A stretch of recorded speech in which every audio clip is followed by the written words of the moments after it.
Peoples party ने अली अमीन गंडापुर की बतौर वजीर आला खैबर पख्तूनख्वा नामजदगी पर सवाल उठा दिया।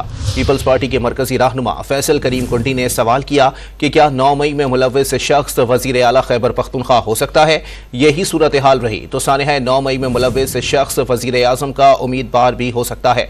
यही सूरत हाल रही तो फिर सानहा 9 मई केसेस पर नजर सानी कर ली जाए। आज़ाद अरकान का या पीटीआई के जो आज़ाद अरकान का ये अपना एक प्रोविटिव है कि जिसको भी अपना लीडर ऑफ द हाउस या सीएम जो है वो नॉमिनेट करते हैं। अली अमीन गंडापुर साहब को उन्होंने नॉमिनेट किया है एज ए सीएम केपी और मियां असलम साहब को गालिबन वो पंजाब का सीएम। तो मेरा सवाल ये है रियासत से कि जो लोग 9 मई में मुलव्विस थे वो सीएम कैंडिडेट बन सकते हैं। अगर वो बन सकते हैं तो फिर 9 मई के केस पे जो है फिर गौर किया जाए।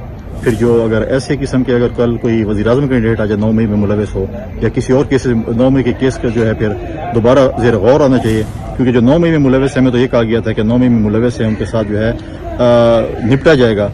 तो निपटना अगर चीफ मिनिस्ट्री है तो फिर 9 मई में जो मुलव्विस थे उसके ऊपर भी बड़ा क्वेश्चन मार्क है कि कौन कौन मुलव्विस है और किन किन को जो है वो रियायत दी जाएगी। पीपल्स पार्टी ने अली अमीन गंडापुर की बतौर वजीर आला खैबर पख्तूनख्वा नामजदगी पर सवाल उठा दिया। पीपल्स पार्टी के मरकजी रहनुमा फैसल करीम कुंडी ने सवाल किया है कि क्या 9 मई में मुलव्विस शख्स वजीर आला खैबर पख्तूनख्वा हो सकता है।